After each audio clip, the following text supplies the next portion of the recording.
விஜய் அவர்களுக்கு வந்து நாவடக்கம் கண்டிப்பா தேவை. யாரையுமே இப்படி மரியாதை இல்லாம பேசக்கூடாது. ஆர்கே நகர் மணி, எத்தனை பேர் அந்த பாப்பா பேசுறது பார்த்து பாவப்பட்டீங்க அப்படின்னு எனக்கு தெரியல. என்னடா இந்த பாப்பா இப்படி பேசுது தளபதி விஜயன் அவர்கள் பத்தி அப்படின்னு சொல்லிட்டு எத்தனை பேர் பாவப்பட்டீங்கன்னு தெரியல. ஆனா நான் பாவம்லாம் பண்ணலங்க, கோவப்பட்டேன். அந்த கோவம் யார மேல பட்ட அப்படின்னு பாத்தீங்கன்னா அந்த பாப்பா மேல கிடையாது. பக்கத்துல ஒண்ணு கருப்பா பவள விழா பாப்பா நின்றுட்டு இருக்கு பாத்தீங்களா, அந்த பாப்பாவை பார்த்து நான் கோவப்பட்டேன். இந்த பாப்பாவை பார்த்து கோவப்படல. ஏங்க அந்த பாப்பாவுக்கு ஒண்ணுமே தெரியலங்க, சொல்லிட்டு கூப்பிட்டு வந்திருக்காங்க. இந்த மாதிரிலாம் பேசு, அப்படி ஒரு வேளை மறந்துட்டேனாக்கா நான் பக்கத்துல நின்று சொல்றேன், அதை அப்படியே சொல்லு அப்படின்னு சொல்லி சொல்ல வச்சு கூப்பிட்டு வந்திருக்காங்க. நான் ஃபுல் வீடியோ வாட்ச் பண்ணிட்டேன். நீங்க வேணா பாருங்க, மேல அவர் பேசுவார் பாருங்க, அந்த பவள விழா பாப்பா சொல்லி கொடுப்பாரு பாருங்க. அவங்கள பார்க்கும்போது உங்களுக்கு என்ன தோணும்? கொஞ்சமாச்சும் அறிவுன்றது இருக்கணும். அவங்க சொந்தக்காரங்களா என்னன்னு எனக்கு தெரியல.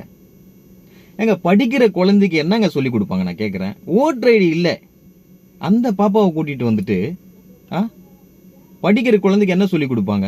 நல்லா படிச்சு பெரிய ஆள் ஆகுமா, நல்லா படிமா, படிப்பு தாமா அப்படின்னு சொல்லி கொடுப்பாங்க. பொய் சொல்ல கத்துக்க அப்படின்னு நான் சொல்லி கொடுப்பா நான் கேட்கறேன். இது இப்போ பொய் தானே, இது அப்படியே பழக்கமாகாதா சொல்லுங்க? அறிவே யூஸ் பண்ணுங்க. பெண்களுக்கு பாதுகாப்பு இல்லை, பெண்களுக்கு பாதுகாப்பு இல்லை, பெண்களை மதிக்க தெரிஞ்சுக்கங்க அப்படின்னு சொல்லிட்டு தளபதி விஜயன் அவர்களை பார்த்து சொல்லி கொடுக்குறாங்க. 100% பெண்களுக்கு பாதுகாப்பே திமுக தான் இல்லை. பெண்களை இழிவு பத்தி பேசுறது, கேவலை பத்தி பேசுறது யார் அப்படின்றது நான் சொல்ல வேண்டியதில்லை. உங்களுக்கு தெரிஞ்ச கமெண்ட்ஸ் சொல்லிட்டு போங்க. ஏன்னா அந்த கேவலமான ஒரு ஈனப்பிரிவை பத்தி நான் பேச வாயை திறந்து அந்த பேரை சொல்ல கூட எனக்கு விருப்பம் இல்லை. தயவு செய்து குழந்தைகள் என்னவோ அதை சொல்லிக் கொடுங்க. நன்றி. கெட்டவங்க முகம் மூடி கிழிப்பான், நல்லவங்க சொல்லும் சொல்லை மதிப்பான்.